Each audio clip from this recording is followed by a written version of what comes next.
Selamat pagi Ibu Bapak yang dikasihi Tuhan. Mari kita buka kitab Matius pasal yang ketiga. Matius pasal 3 ayat 1 sampai ayat 12 akan saya bacakan. Matius pasal 3 ayat 1 sampai 12 akan saya bacakan. Pada waktu itu tampillah Yohanes Pembaptis di padang gurun Yudea dan memberitakan, bertobatlah, bertobatlah, sebab kerajaan surga sudah dekat. Sesungguhnya dialah yang dimaksudkan Nabi Yesaya ketika ia berkata, ada suara orang yang berseru-seru di padang gurun, persiapkanlah jalan untuk Tuhan, luruskanlah jalan baginya. Yohanes memakai jubah bulu unta dan ikat pinggang kulit, dan makanannya belalang dan madu hutan. Maka datanglah kepada Yohanes penduduk dari Yerusalem, dari seluruh Yudea dan dari seluruh daerah sekitar Yordan. Lalu sambil mengaku dosanya, mereka dibaptis oleh Yohanes di sungai Yordan. Tetapi waktu Yohanes melihat banyak orang Farisi dan orang Saduki datang untuk dibaptis, berkatalah ia kepada mereka, hai, kamu keturunan ular beludak, siapakah yang mengatakan kepada kamu bahwa kamu dapat melarikan diri dari murka yang akan datang? Ayat 8, jadi hasilkanlah buah yang sesuai dengan pertobatan, dan janganlah mengira bahwa kamu dapat berkata dalam hatimu, Abraham adalah bapak kami, karena aku berkata kepadamu, Allah dapat menjadikan anak-anak bagi Abraham dari batu-batu ini. Kapak sudah tersedia pada akar pohon, dan setiap pohon yang tidak menghasilkan buah yang baik pasti ditebang dan dibuang dalam api. Ayat 11, aku membaptis kamu dengan air sebagai tanda pertobatan, tetapi ia yang datang kemudian daripadaku lebih berkuasa daripadaku, dan aku tidak layak melepaskan kasutnya. Ia akan membaptis kamu dengan Roh Kudus dan dengan api. Ayat 12, silakan jemaat yang membaca. 1, 2, 3.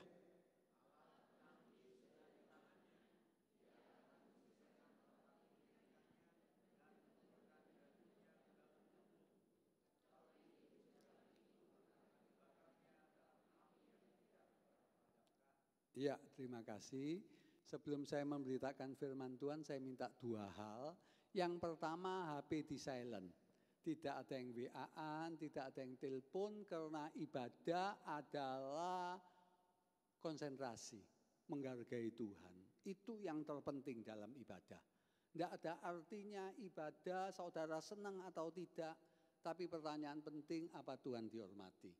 Yang kedua, usahakan tidak keluar dari tempat duduk. Untuk alasan ke kamar kecil atau apa, tolong ditahan. Karena saudara keluar akan mengganggu sekitar saudara. Ya. Ibu bapak yang dikasihi Tuhan, ketika saudara mendengar tema bertobatlah sebab kerajaan surga sudah dekat, bagaimana perasaan saudara? Saya yakin secara umum, alah itu biasa, apa itu bertobat? Andai kata kita dapat perintah, jadilah kaya raya. Silakan piknik ke luar negeri. Silakan kuliner ke berbagai kota. Akan kita sambut dengan gembira.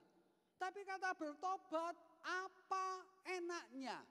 Apa antusiasnya? Apa menguntungkan bagi saya? Saudara ingat, kalau kita melihat sejarah Israel, itu sejarah panjang. Bahwa orang Israel melukai hati Allah. Israel dimulai dari Abraham. punya anak Ishak. Ishak punya anak dua, Esau dan Yakub. Yakub inilah yang dinamakan Israel. Israel ini menjadi 12 suku, dikeluarkan oleh Nabi Musa pada tahun 1400 sebelum Yesus lahir. Nah inilah cikal bakal Israel sebagai negara teokrasi. Selama 1000 tahun Israel sangat melukai Tuhan sampai terakhir Maleaki. Maleaki adalah utusan terakhir yang menyuarakan suara Tuhan. Lalu 400 tahun Tuhan tidak berbicara. Inilah yang disebut masa sunyi, masa senyap. Tuhan seakan-akan mengabaikan Israel. Baru suatu saat ada seorang imam yang ibadah, tiba-tiba diberitahu, kamu akan punya anak. Loh, kaget dia. Istri saya Elizabeth sudah tidak haid lagi. Secara teori dan fakta, tidak mungkin punya anak lagi. Saudara coba ke RKZ, ke Nashos, kemana rumah sakit. Pernahkah di kamar bersalin ada seorang ibu yang melahirkan setelah mati haid? Umur 60, umur 70, tidak ada. Tidak pernah ada. Jadi ibu bapak, kelahiran Yohanes Pembaptis ini miracle, mujizat. Sehingga ketika anak itu lahir, gempar. Ditambah lagi sebelumnya papanya bisu. Karena tidak percaya, mana mungkin istriku sudah mati haid, kok bisa hamil. Sebab itu sama Tuhan diberi tanda bisu. Jadi kelahiran anak ini ajaib saudara. Betul-betul ajaib. Setelah dewasa dia berkhotbah dan ada revival di Yudea, Yerusalem dan sekitarnya. Ibu bapak, Yohanes ini disebut Yohanes Pembaptis sebanyak 7 kali. Tugas dia bukan saja berkhotbah, tapi tugas dia adalah membaptiskan. Yang menarik lagi, saudara harus tahu baptisannya orang Yahudi itu dari non-Yahudi menjadi Yahudi. Itu namanya baptisan.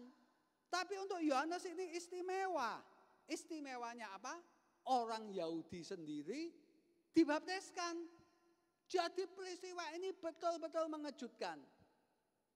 Yang menarik lagi, orang Farisi dan Saduki, tokoh-tokoh agama datang untuk dibaptiskan.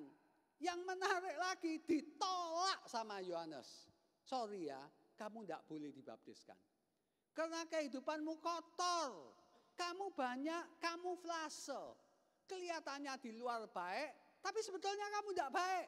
Sebab itu kata Yohanes, bertobatlah, bertobatlah sebab kerajaan surga sudah dekat. Bicara tentang kerajaan surga, itu bukan lokasi, tapi pemerintahan Allah pada alam semesta. Itulah kerajaan surga. Nah ibu bapak, ketika kita mempelajari Alkitab, kita tidak boleh terpaku dengan satu pasal. Tidak boleh terpaku dengan satu kitab.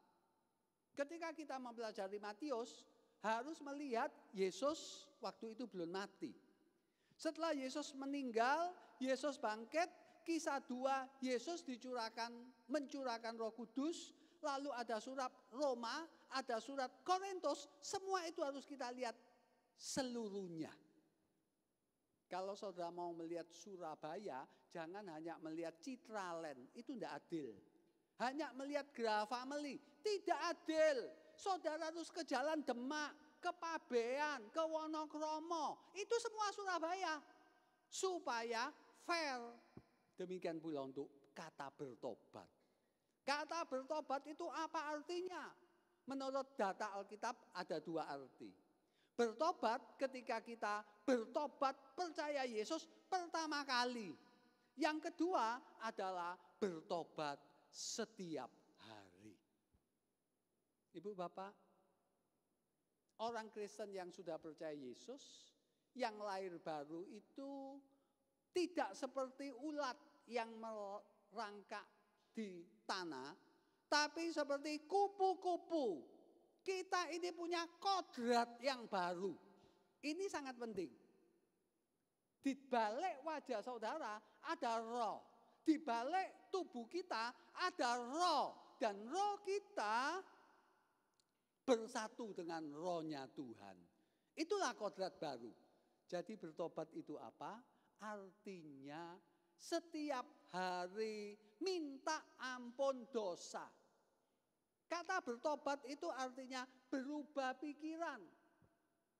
Tidak ada artinya saudara tidak mencuri, tidak berdusta, tidak nonton pornografi, tapi batin saudara tidak berubah.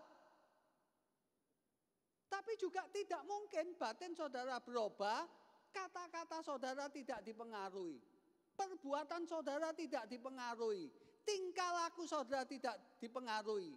Sebab itu Yohanes berkata apa? Hasilkan buah sesuai dengan pohonmu. Hasilkanlah buah sesuai pertobatanmu. Ibu bapak, peloncat tinggi yang paling hebat dengan kakinya pernah meloncat tertinggi 2,45 meter. Tetapi peloncat gala, pakai gala, itu bisa meloncat 6,25 meter. Hampir 3 kali lipatnya. Demikian pula orang Kristen. Saudara tidak bisa berbuat baik. Tidak bisa. Seumur hidup pun tidak bisa. Tapi Roh Kudus yang ada di batin kita memungkinkan kita berubah. Saya ambil contoh. Siapa yang bisa mencintai istrinya seperti Yesus mencintai jemaat? Tidak ada. Siapa yang bisa mengasihi sesama seperti diri sendiri? Tidak ada. Apalagi siapa yang pernah mengasihi Allah dengan segenap hati, jiwa, kekuatan, akal budi? Tidak ada. Roh Kudus membantu dan itu melalui proses seumur hidup. Sebab itu saudara dan saya perlu bertobat setiap hari. Pertobatan pertama yang kita lakukan yaitu apa? Pertobatan dari egois menjadi rela berkorban. Ibu bapak, setiap kita egois. Setiap kita perlu berubah setiap hari supaya tidak egois, tapi mau memikirkan orang lain. Empati, simpati sama orang lain dan berbuat baik. Contoh perjanjian lama seorang yang tidak egois yaitu Musa. Saudara, di dalam Keluaran 32 diceritakan orang Israel menyembah berhala. Ketika orang Israel menyembah berhala, Musa sedang di atas gunung. Tuhan berkata kepada Musa, Musa kamu turun. Kamu nanti nyingkir orang Israel yang 2 jutaan tak bunuh semua. Setelah itu aku memulai lagi satu bangsa dengan kamu yang saya angkat jadi orang pertama. Saudara, bagaimana perasaan Musa? Seharusnya Musa berpikir, waduh orang Israel itu memang bujingli. Egois, suka melukai saya. Bebal, tidak tahu berterima kasih. Sekarang mau dimusnahkan Tuhan, cocok. Kejahatan mereka memuncak. Dan saya mau diangkat jadi pemimpin. Menggantikan Abraham. Wah, itu hoki betul-betul. Tapi yang menarik apa kata Musa? Jangan Tuhan. Jangan Tuhan. Nanti apa kata orang Mesir terhadap engkau? Engkau tidak sanggup memelihara bangsa Israel. Namamu yang busuk, namamu dicemarkan. Ibu bapak, saya ulangi. Inilah hati orang yang tidak egois. Memikirkan, merasakan kehormatan daripada Tuhan. Saya mau tanya, apa yang saudara pikirkan? Apa yang saudara rasakan? Apakah di batin saudara, saudara punya hati yang meluap-luap untuk menyenangkan Tuhan? Untuk menjaga nama baik Dia. Berapa waktu yang lampau seorang bercerita kepada saya, Pak Lim, saya ibadah di daerah Jawa Barat sana, ada satu gereja yang ibadahnya hari Minggu itu 3 kali. Kami nyewa mall bisa nampung 6.000 orang. Dan kami harus datang ibadah jam 10, jam 9:15 kami harus menunggu. Itu orang sudah antri. 5 menit dibuka full. 6.000 orang. Cuma pertanyaan saya. Orang datang ke gereja itu tergila-gila dengan Tuhan atau tergila-gila dengan berkat daripada Tuhan?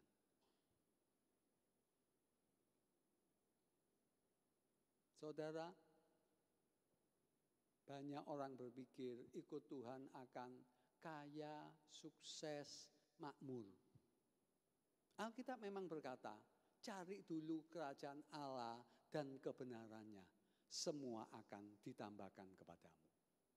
Tetapi saya juga mau memberitahu saudara, mengikut Tuhan seringkali kadangkala justru banyak susahnya. Saudara lihat Yesus, kurang apa Dia? Tapi diludahi, dicaci maki, dihina. Dan yang menarik, ketika di atas kayu salib, sekarat, kalau saudara melihat Yesus sekarang diludahi, ditampar, dicemeti, berdarah, jalannya sempoyongan, pasti dia dimasukkan ICU. Pasti dia diberi betadin secepatnya. Pasti lukanya dirawat. Di tengah penderitaan yang berat, dia masih mengingat mamanya. Ibu, ini anakmu kepada Yohanes. Kepada Yohanes, ini ibumu. Bayangkan saudara, dunia sedang bergejolak. Awan sedang gelap. Tidak bisa menahan penciptanya diperlakukan demikian. Toh dia masih memikirkan mamanya. Apa yang ada di pikiran saudara? Siapa yang saudara pikirkan? Ego? Dan yang menarik lagi, di atas kayu salib Yesus dicemooh. Dia bisa ngirim 1.000 malaikat, 10.000 malaikat, dia bisa menebas orang itu sekaligus. Tapi dia masih memikirkan penjahat yang di sebelahnya. Hari ini juga engkau ada di Firdaus. Loh, orang macam apa ini? Ketika dia bangkit, mengalahkan kematian, dia tidak omong mana yang nyiksa saya. Sekarang tak buat perhitungan. Inilah hati yang memikirkan kemuliaan Allah dan orang lain. Sebab itu ibu bapak, saya berani berkata, kalau Tuhan sayang saudara, saudara akan diizinkan ketemu orang-orang yang menjengkelkan. Mungkin itu mertua saudara, mungkin itu ipar saudara, mungkin itu tetangga saudara, mungkin itu teman segereja saudara, mungkin itu teman sekerja saudara. Untuk menjadi Yesus, saudara dan saya perlu Yudas-Yudas kecil. Oh Pak Lim, saya ini jangan khawatir, sudah banyak musuhnya. Loh kenapa? Soalnya saya ini lidah saya tajam seperti pedang. Loh itu lain perkara saudara. Kalau hidup saudara saleh, sungguh-sungguh masih dimusuhi orang, dicurigai, difitnah, bersyukurlah. Saudara dibentuk supaya tidak egois. Sebab itu berkata, bertobatlah.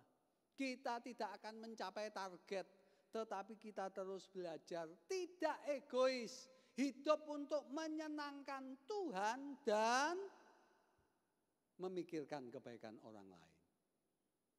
Bukan berarti kita tidak boleh membela diri, bukan berarti kita tidak boleh marah, tetapi jangan lupa pikirkanlah kebutuhan orang lain. Yang kedua, kita perlu bertobat dari kesombongan. Charles Swindoll setelah melayani 40 tahun, dia berkata begini, kalau saya teliti kitab suci, Yesus bagaimana melabeli dirinya. Dia tidak omong, saya adalah pengkhotbah paling ciamik.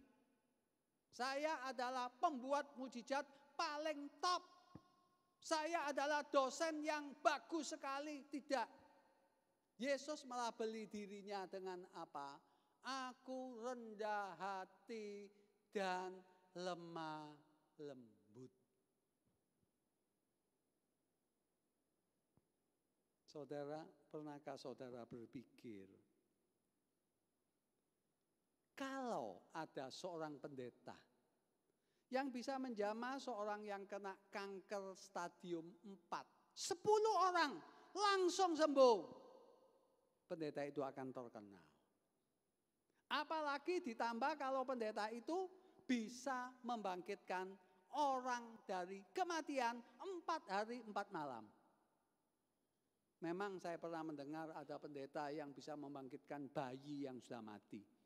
Tapi pendeta yang membangkitkan seorang 4 hari 4 malam belum pernah saya dengar. Kalau saudara dengar tolong saya diberitahu. Loh, pertanyaannya, mengapa Tuhan tidak melakukan demikian? Kalau ada pendeta bisa membangkitkan orang 4 hari 4 malam, saya yakin jadwalnya penuh 5 tahun ke depan.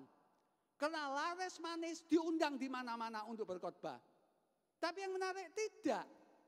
Strategi Tuhan bukan begitu. Saudara tahu? Musa pembuat ajaib yang hebat. Tapi berapa orang yang ikut dia? Cuma 2. Kaleb dan Yosua. Saya sama sekali tidak mengecilkan mujizat. Tapi saya hanya berkata strategi Allah jauh lebih baik. Yaitu apa? Rendah hati.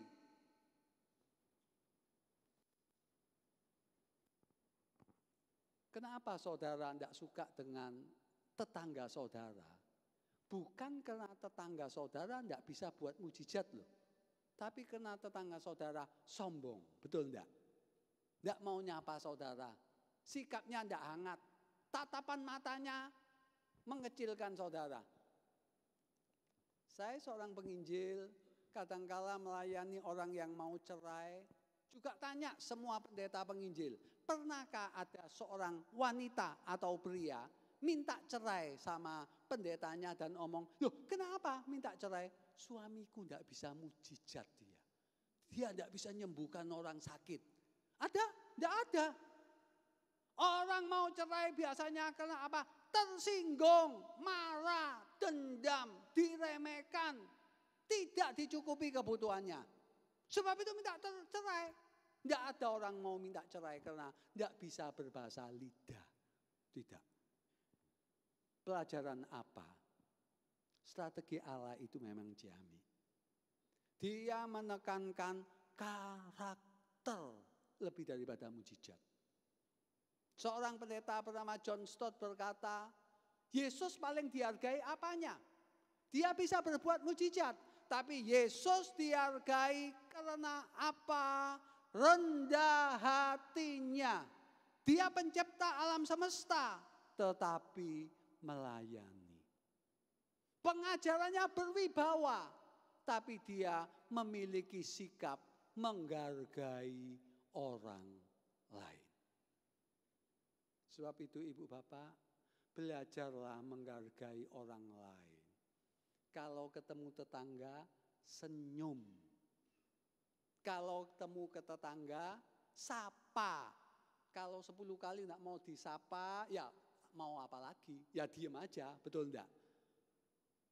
Juga saya usul, perlakukan orang jangan berdasarkan ras, posisi ekonominya. Perlakukan orang yang nganter aqua sama baiknya dengan seorang jenderal. Memang kita harus menghormati orang yang lebih tua, menghormati pemimpin, tapi perlakukan orang jangan melihat warna kulit, jangan melihat dompetnya, perlakukan secara santun. Kenapa? Apa yang saudara tanam akan saudara tuai. Dan yang lebih penting, nah ini saya beri catatan, yang lebih penting, ketika saudara memperlakukan orang sederhana secara baik, saudara seperti memperlakukan Yesus. Ibu Teresa, tokoh yang dihargai di mana-mana.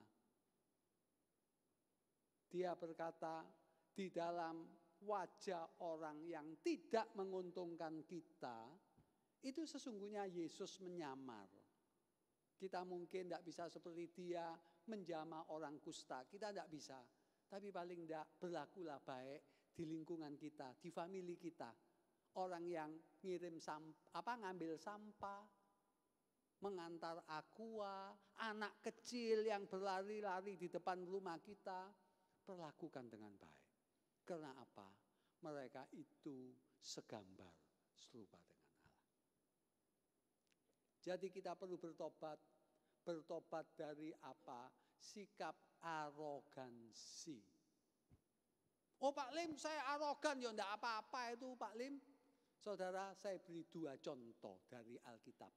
Pertama adalah Belsasar. Belsasar itu raja yang top, ngalahkan Israel. Suatu saat dia pesta, ngambil daripada benda-benda sakral orang Israel, bait suci, dijadikan pesta dan mentertawakan. Saat itu juga ada tangan yang menulis, Mene, Mene, Tekel, Ufarsin. Artinya apa? Kamu sudah keterlaluan, kamu sudah tak timbang, kamu ini betul-betul jahat dan bucingli. Hari ini juga nyawamu diambil. Menurut sejarah, malam itu juga dia terbunuh. Contoh yang lain, perjanjian baru. Saudara, kita salah kalau mengatakan Allah itu kasih saja. Allah itu suci, Allah itu adil. Dan Allah itu menentang orang yang congkak. Saudara tahu Herodes setelah memenggal kepala Yakobus, dia pidato. Ketika pidato ditepuk tangani. Ketika ditepuk tangani, dia tidak mengembalikan kehormatan kepada Allah. Apa kata Alkitab? Saat itu juga dia ditampar oleh malaikat Tuhan dan mayatnya dimakan cacing-cacing. Waduh, enggak enak sekali ya. Mayat dimakan cacing itu ya wajar, tapi ditulis berarti ini Tuhan betul-betul murka. Setelah kita teliti sejarah, pada hari dia pidato, tidak ada malaikat datang nampar dia. Tapi yang pasti dia sakit perut. Menurut Yosefus, penulis sejarah, 5 hari kemudian dia mati karena sakit perutnya. Pelajaran apa? Allah menentang orang yang sombong. Sebab itu tiap hari berdoalah, Tuhan, apakah ada kemarahan, ada kebencian, ada dendam, ada iri hati, dan ada kesombongan di batin saya. Kalau ya, ampuni dan saya mau bertobat. Bertobatlah, kata Yohanes Pembaptis. Sampai sekarang masih berlaku. Dan yang terakhir, mengampuni. Saudara, sudah menjadi naluri manusia untuk balas dendam. Dan sudah menjadi naluri kita, kalau lihat orang yang melukai kita, sengsara. Seorang majelis gereja berkata kepada saya, Pak Lim, tetangga saya ini nakal sama saya. Sekarang dia sakit keras. Kalau jujur, kalau dimodifikasikan, berkata, puji Tuhan, dia kualat sama saya. Dan kalau jujur kita pun lihat orang yang menjengkelkan ada masalah, diam-diam kita berdoa, puji Tuhan, Tuhan di pihak saya. Siapa yang dapat mengalahkan saya? Kan begitu toh? Ini manusiawi.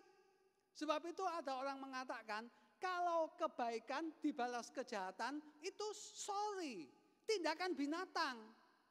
Baik balas jahat, binatang bisa melakukan. Tapi kalau kebaikan balas kebaikan, kejahatan balas kejahatan, itu manusiawi orang. Tapi kalau kejahatan dibalas kebaikan, itu ilahi.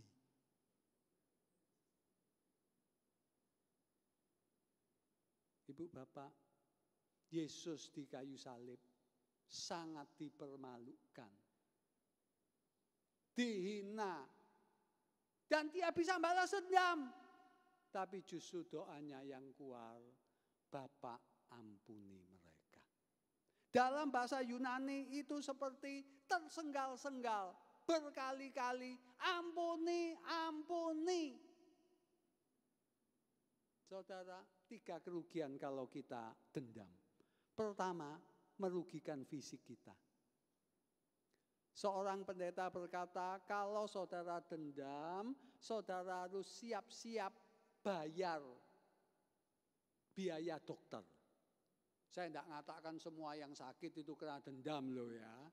Tapi saya mengatakan dendam itu bisa menimbulkan berbagai penyakit. Seperti kata seorang orang yang dendam itu seperti minum racun. Tapi mengharapkan musuhnya yang mati. Musuhnya tidur nyenyak, dia yang tidak bisa tidur. Yang kedua, dendam ini mengundang setan. Pak Lim, jangan ngomong setan-setan lah, lihatan seterang gini mana ada setan. Seorang mahasiswa atau mahasiswi saat dirasuk setan. Beberapa mahasiswa saya juga dirasuk setan. Kenapa? Punya jimat. Oh Pak Lim, saya tidak punya jimat, saya aman sentosa. Tapi saya beritahu, setiap pikiran kita adalah medan pertempuran roh jahat. Yesus diganggu setan, Paulus diganggu setan. Mana mungkin saudara dan saya lebih hebat dari mereka tidak diganggu setan? Nonsen. Kalau saudara dendam, marah berkepanjangan, yakinlah, loh saya tidak nakut-nakuti loh, sungguh, yakinlah saudara mengundang pekerjaan roh jahat di batin saudara yang menyerupai malaikat terang. Loh jelas saja dia, kamu dendami, kamu benci, memang dia jahat kok. Yesus ketika kepalanya dimahkotai duri, tangannya ditancapkan dengan paku, dia berkata, ampuni, ampuni. Pengampunan adalah kehendak. Pengampunan itu bukan emosi, tapi kehendak. Seperti saudara terima paket, dan paketnya ditulis, ular king cobra berbisa. Tidak usah enak dan tidak enak, ditolak aja paket. Bawaan kembali, aku tidak mau paket itu. Selesai. Demikian pula pengampunan. Tidak mungkin ngampuni, lupa, lo seperti itu baru. Tidak. Seumur hidup mungkin saudara masih ingat kesalahan ipar saudara, mertua saudara, tetangga saudara. Masih ingat, ada orang yang ingatan tajam. Tapi kita tidak memperlakukan orang itu sesuai kesalahannya. Bahkan kata Alkitab, jika musuhmu lapar, kasih capjai. Jika musuhmu haus, kasih Coca-Cola. Kan gitu toh. Tindakan, perbuatan. Seorang majelis gereja berkata kepada saya disakiti dengan majelis yang lain. Saya omong, ayo tak doakan, ampuni. Dia omong, tidak, keterlaluan. Kalau saya dengar ceritanya, memang keterlaluan yang melukai dia itu. Dia lebih tua diperlakukan gitu. Saya hanya omong ampuni, tidak mau. Ya sudah, saya hanya punya tugas mendorong saudara. Saya tidak bisa meminumkan Panadol untuk saudara. Saudara yang demam saya minum Panadol, tidak menolong masalah, betul tidak? Sungguhan saudara, rame di rapat itu, gerejanya kacau. Waktu dia telepon, saya terus terang ngomong, kamu kan sudah tak ingat, no, ampuni. Kalau kamu tidak ngampuni, gerejamu kacau, betul kacau. Tidak sampai hancur, tapi kacau, betul-betul kacau, dan Tuhan dipermalukan. Sebab itu ketika ada masalah suami istri, orang tua anak, di tempat kerja, pikirkan dulu nama Tuhan. Dan kalau sudah tahu nama Tuhan akan dicemarkan, ngalah. Entah saudara dilukai, dipermalukan, ngalah. Dan salah satu cara ngalah yaitu apa? Mengampuni, memberkati. Biarkan orang yang melukai saudara maju dan menang, saudara kalah. Tapi ketika saudara kalah untuk Tuhan, Tuhan akan menolong. Bapa kami di surga, dikuduskan namamu, ampuni kami seperti kami mengampuni orang bersalah kepada kami. Orang lain hutang cuma 1 juta sama kita melalui dosanya. Tapi kita hutang triliunan dolar sama Tuhan ketika dia dipaku di kayu salib. Kita tidak bisa balas. Bertobat perlu momen tertentu untuk percaya Yesus lahir baru. Tapi bertobat perlu setiap hari oleh pertolongan Roh Kudus. Belajarlah tidak memikirkan diri sendiri. Pikirkan kemuliaan Allah seperti Musa. Pikirkan kemuliaan Allah seperti Yesus. Pikirkan orang lain seperti Yesus. Para istri-istri, pikirkan suami saudara. Seorang ahli pernikahan berkata begini, pernikahan yang baik itu tergantung kita menganalisa suami kita atau istri kita. Apa yang membuat suami gembira berbeda-beda. Ada yang suami senang pakaiannya disetrikakan, licin. Tapi ada suami yang senang kalau diberi masakan yang enak. Ada suami yang senang kalau diberi rumah yang nyaman sendiri-sendiri. Demikian pula istri. Ada yang senang ke mall, ada yang senang hiking. Loh ya, turuti kebutuhan masing-masing, bukan? Sebab itu selidiki suami istri saudara, termasuk di gereja. Manusia itu tidak seperti mebel, seragam, tapi punya ciri-ciri sendiri. Pelajari ciri-ciri dan pikirkan kebutuhannya. Sedapat mungkin jangan ngeritik kalau tidak perlu. Tapi punyalah sikap yang membangun, yang memberkati. Dan yang kedua, jangan pernah sombong. Orang yang sombong pasti ditentang Tuhan. Kalau tidak tahun ini, tahun depan. Kalau tidak tahun depan, 5 tahun lagi, saudara akan hancur. Jangan menilai orang dari kulitnya, dari depositonya, dari jabatannya. Semakin orang itu tidak menguntungkan saudara, semakin saudara harus bersikap baik. Kalau orang menguntungkan kita, kita berbuat baik, ya siapa tidak mau, semua mau. Ngasih ini, pejabat, mobil, loh ya jelas saja ada udang di balik batu itu, betul enggak? Tapi kalau kita mengasihi orang yang betul-betul tidak bisa balas, famili yang betul-betul kesulitan, itulah sikap yang baik dari kerendahan hati. Dan yang ketiga, ampuni. Kita ini tidak layak diampuni. Tugas kita mengampuni dan tugas Tuhan membalaskan bila dianggap perlu. Jangan lupa Tuhan itu adil. Kalau saudara diludahi, dicaci maki, diperlakukan tidak adil, ditipu uang saudara, yakinlah orang itu tidak luput dari hukuman. Apa yang ditanam akan dituai. Kalau tidak sekarang, 5 tahun akan datang. Tidak 5 tahun datang, ya 10 tahun. Tapi pasti akan menuai. Berdosa itu seperti hamil. Tahu hamil saudara, tidak ada sedikit hamil. Oh saya sedikit hamil 1 bulan. Loh tidak kelihatan. 9 bulan pasti kelihatan dan akan ada tanggal mainnya. Saya tidak nakut-nakuti. Dosa pasti ada akibatnya. Mari kita berdoa kepada Tuhan.